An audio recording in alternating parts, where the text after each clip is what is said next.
सानखमुंडी विधानसभा निर्वाचन मंडली कांग्रेस टिकेट पाई एथर रमेश जेना। सानखमुंडीर पूर्वतन विधायक होउछंती रमेश जेना। निर्वाचन को नहीं कौन रही प्रस्तुति से संपर्क में सहित कथापी उपस्थित अच्छा आम प्रतिनिधि शक्तिधर राजगुरु। शक्तिधर, रमेश जेना पुणी से एथर भरसा करी कांग्रेस तो गत थर पराजित होते एथर केमती से प्रस्तुति चलाई निर्वाचन बैतरणी पार होगा कौन कहते रमेश जेना?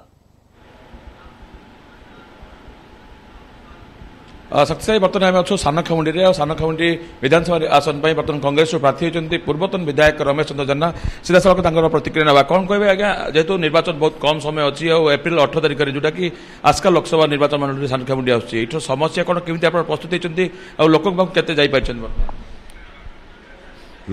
लोकों सांगे मु प्राय समय अच्छी बहुत समय दूसरी लोक एरिया आमर अंचल प्रति निर्वाचन प्रक्रिया तो स्टार्ट हो गलानी। मु 2 मास मोर कार्यकलाप चालू रही प्रत्येक लोक पाखे पहुंची था। जेहेतु 2009 मसीह आप विजयी होते सानखमुंडी विधायक होते से 2019 ए भितर जो विकास हवा कथा केत दूर विकास पहुंची पार्टी लोकों पाखे समस्या कौन रही? सानखमुंडी अंचल जी विकास हवा कथा से होनी चेष्टा चलती करने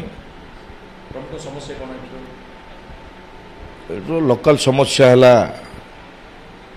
जे दुर्नीति भ्रष्टाचार भरी आम अंचल पीसी कारबार बहुत मात्रा चलती कौन सी जो हिताधिकारी माने सरकार जो साहाय्य आसला ठीक भाव पाई पारना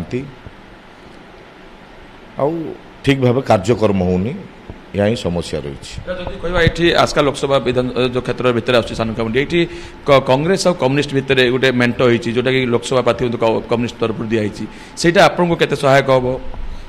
नहीं, कम्युनिस्ट कांग्रेस जो मेंट होती बहुत सहायक हम बोली मु आशा रखी। जेहेतु निर्वाचन 26 तारिख हूँ नामांकन लास्ट डेट अच्छे जो सेकेंड पर्याय निर्वाचन आप नामांकन केबे दाखल करेंगे और कौन सब प्रस्तुति कर? 25 तारिख दिन नामांकन दाखल करी प्रस्तुति ठीक से चलती। सानखमुंडी आप प्रतिद्वंदी अच्छा पूर्व नंदिनी देवी सहित बारंबार आप सहित प्रतिद्वंदिता आप जितुंट सी के जितुंट एम चलती तो एथर विजय संभावना केते अछि?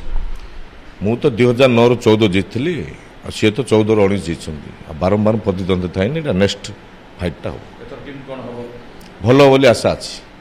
विजय संभावना कौन कह त्रिमुखी प्रतिद्वंद हम ना कांग्रेस और बीजेडी भितर? नहीं, त्रिमुखी प्रतिद्वंदिता हम बोली जहाँ संकेत जना पड़ी।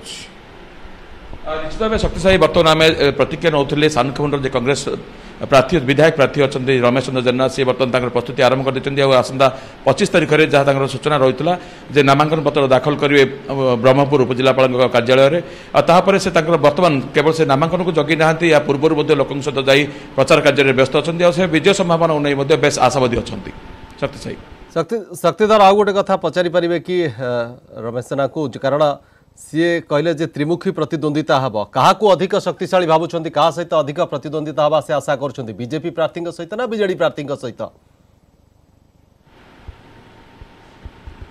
निश्चित भाव सीधा सड़क प्रतिक्रिया ना आज्ञा जदि आप कहले त्रिमुखी प्रतिद्वंदिता हम त्रिमुखी प्रतिद्वंदिता जदि हम क्या सहित आप फाइट बीजेडी सहित हम ना बीजेपी सहित?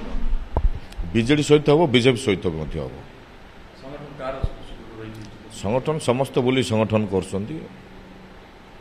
लोकंर जो आशा भरोसा रही जहाँ प्रति भोट देवे बोली आशा अच्छी टक्कर हम ये प्रतिक्रिया शक्तिशाली जमीक कड़ा टक्कर हम त्रिमुखी प्रतिद्वंदिता हम समस्त संगठन सांगठनिक स्थिति सुदृढ़ अच्छी और कांग्रेस सांगठनिक स्थिति सुदृढ़ अच्छी कर्मी मैंने उत्साहित अच्छा रमेश जेना निजर विजय नहीं आशावादी अच्छा।